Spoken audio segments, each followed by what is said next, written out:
Resistance is a measure of how much opposition a component gives to flow of current through it. Its operation is same in AC and DC.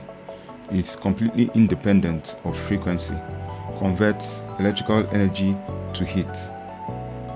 Reactance, on the other hand, it's also an opposition, but opposition to change of current or voltage. It's dependent on frequency, doesn't convert electrical energy to heat. It's usually called inductive reactance for the inductor, and it's usually called capacitive reactance for capacitors. If a voltage is applied to an inductor, the current flow through the inductor is resisted, but temporarily, creating a gradual rise in the current passing through it compared to the voltage across it. This opposition, which causes the delay in the rise of the current, is what is referred to as the inductive reactance.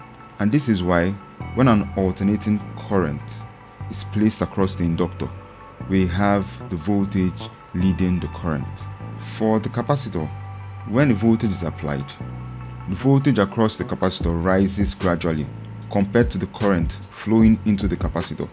The opposition causing the delay in the rise of the voltage is what is referred to as the capacitive reactance. If an alternating current is placed across the capacitor, we have a situation where the current always leads the voltage.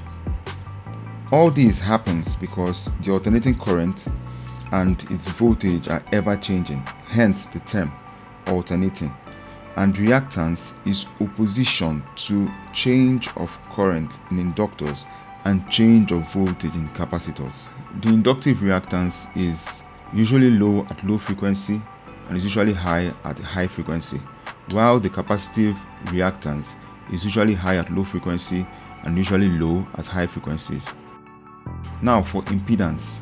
Impedance is the representation of the combined effect of resistance and reactance in an AC circuit. It depends on frequency. The reason impedance depends on frequency is because reactance depends on frequency, and reactance is a part of impedance. So if a part depends on it, then the whole depends on it. Impedance also causes heat loss because a part of impedance, which is the resistance, causes heat loss.